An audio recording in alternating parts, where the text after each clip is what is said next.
रात्रि की लगभग 2 बज रही थी। शहर लेहाब में लिपटा सुकून भरी नींद की गहरी आगोश में पड़ा था। हाड़ कँपकँपाती और ठिठुरती भरी ठंड में सड़कें खामोश पड़ी थी। उस खामोशी को कभी सर्द हवाएं सनसन कर तो कभी मोटर कारें घर घर कर चीर रही थीं।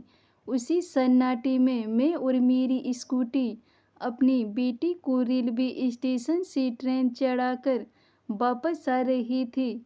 चूँकि काली स्याही रात थी, डर तो बहुत लग रहा था, क्योंकि बेटी की ट्रेन तो बनारस के लिए निकल चुकी थी। बस मैं और मेरी स्कूटी अकेले वापस अपने घर को लौट रही थी। कुछ दूर आगे बढ़ी ही थी कि स्ट्रीम लाइट की मध्यम रोशनी में दूर सी कुछ हिलने डुलने की और हल्की हल्की कराने की आवाज़ें आ रही थीं। कुछ अनहोनी की डर से उस सर्दी में मैं भी मेरे चेहरे पर पसीने की बूंदें झलक आ रही थीं और हृदय की धड़कनें कुछ तेजी हो रही थी। लेकिन एक वही रास्ता था जिससे मैं वापस घर लौटती। इसी कारण मैं धीरे धीरे हिम्मत जुटाकर आगे बढ़ी। पास आने से कुछ ज़्यादा साफ नज़र आ रहा था। ना चाहते हुए भी मैंने अपनी स्कूटी रोकी और आगे बढ़ने की भरपूर हिम्मत जुटाई।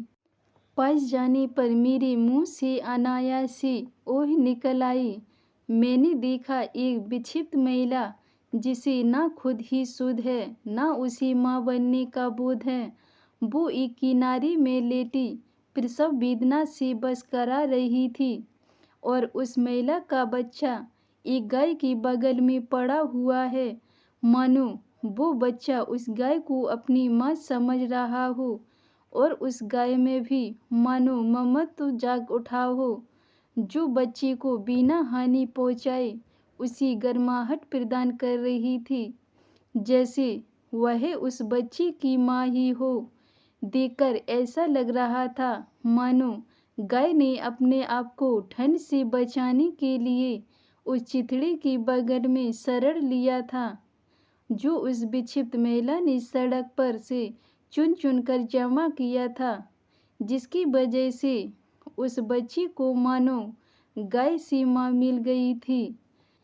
सहसा मेरा ध्यान टूटा और मैंने अपना घर जाने का इरादा त्याग कर सबसे पहले सरकारी हॉस्पिटल जो बगल में था वहां जाकर उस माँ और बच्ची को भर्ती कराया।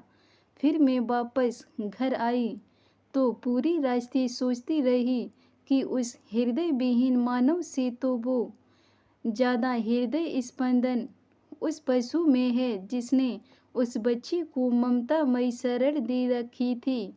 धन्यवाद दोस्तों। अगर ये मेरी कहानी आपको पसंद आई हो तो वीडियो को लाइक, कमेंट, शेयर ज़रूर करें और चैनल को सब्सक्राइब करें।